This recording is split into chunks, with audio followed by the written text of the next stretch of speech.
He's very stubborn in how he feels and how he's able to tackle the Ditto. So it's also a very stressful Ditto, no matter what sort of familiarity, because every Shulk plays different. No different than any other character, but the sort of stakes, the pressure is higher. It feels worse losing to your own character because you feel like you can't complain. Yep. Oh, I don't know how they work. No, you play them. You know how they work. You have to learn how to deal with your own stuff.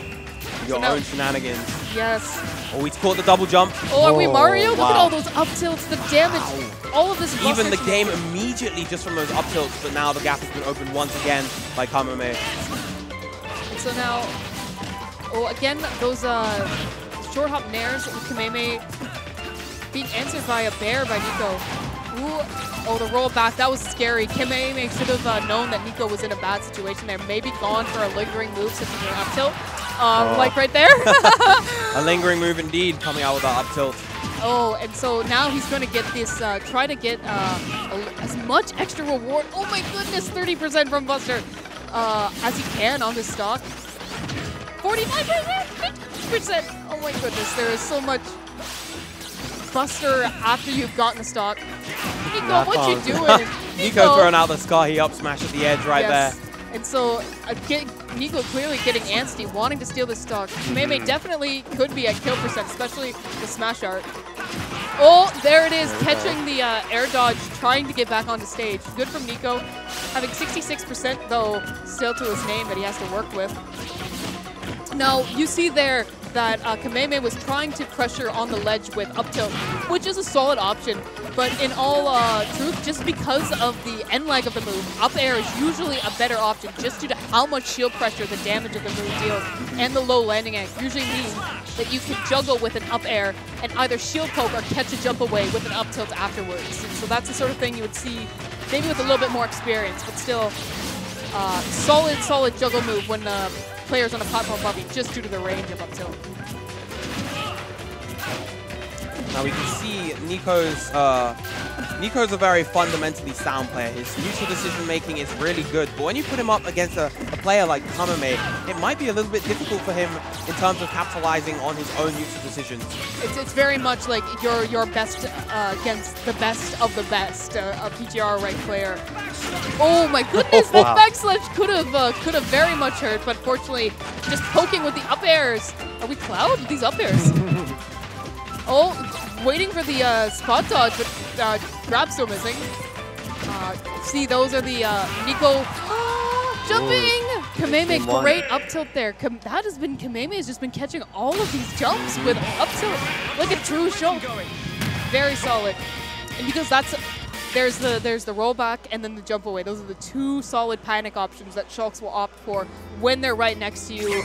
Bubble shields overlapping, they are not happy there. And so it's a habit a lot of us need to break because there's so many characters that can just, stuff you out with a short hop nair if you try to jump away, get you in bad situations. And unfortunately, what makes Shulk struggle as a character, just not having the good tools to deal with. Yeah, that is definitely something that holds the character back in those close quarter situations. He's forced to opt for a very kind of restricted amount of options in order to just break away from the disadvantage.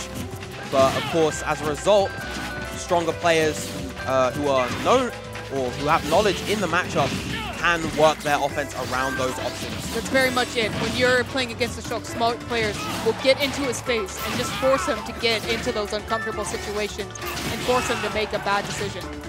Now, right now, a really solid lead right here, 104% on Kameme right now. Nicko dominating with that back air. He's been going for those a lot, those raw back airs to just hit him with just the tip of the Ether Blade. Covers the entire platform. Yes. Yeah, I love that he's opting for that instead of the fair. That's definitely a more practical decision in that instance because you don't really need to cover that same level of vertical space. No. Instead, favoring the horizontal. The air slash over the up throw.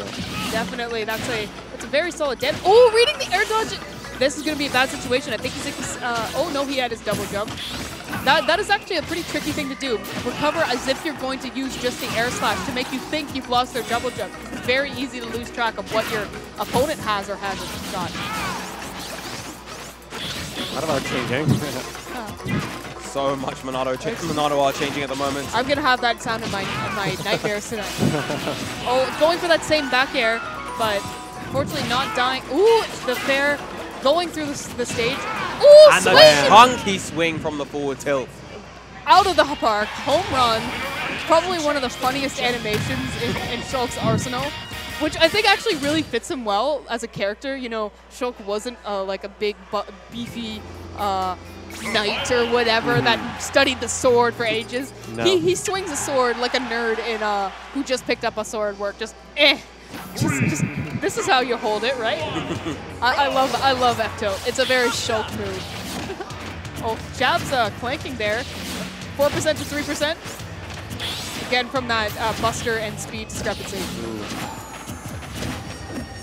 They actually end up on FD this time instead of Omega Gallery. Oh yeah, interesting. I guess this is the final destination.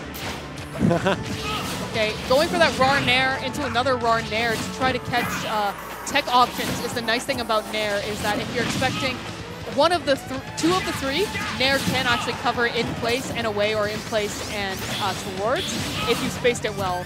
Just unfortunate that it's not big enough to cover all three. That would be a little broken. That is, of course, one of Shulk's most potent strengths, his ability to maintain advantage just because his hitboxes are so big, and he can cover multiple options simultaneously. Neutral air, as you mentioned, of course, has back air as well, because it's able to hit in front of him at first. It can cover options going through or under or away from Shulk. And especially with that front hit having the strongest knockback, it is actually some of the strongest. You'll see M do it a lot, is catching rolls with that front hit up there. That is how he seals so many of his stocks. Oh wow! Head too hungry for it. Nicko went for the combo video, and he got combo videoed. He's going to be on Geek Smash. I don't know the worst options, but he had the stock to spare. I can appreciate the attempt, but usually that is why we see the fair air slash mainly in combo videos and not in tournaments. It's just that risk reward, not usually in your favor. It is a better situation to go for the air slash when you're certain you'll be able to have, say, a platform or the stage in your favor. And look at this. As a result, bringing this all the way back. Yeah.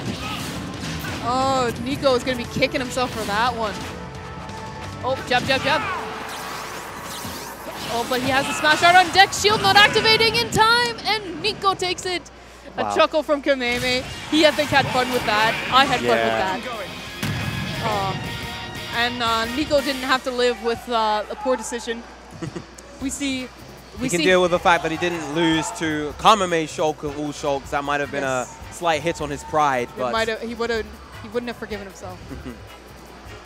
We are coming up to our final set of the night, which will be M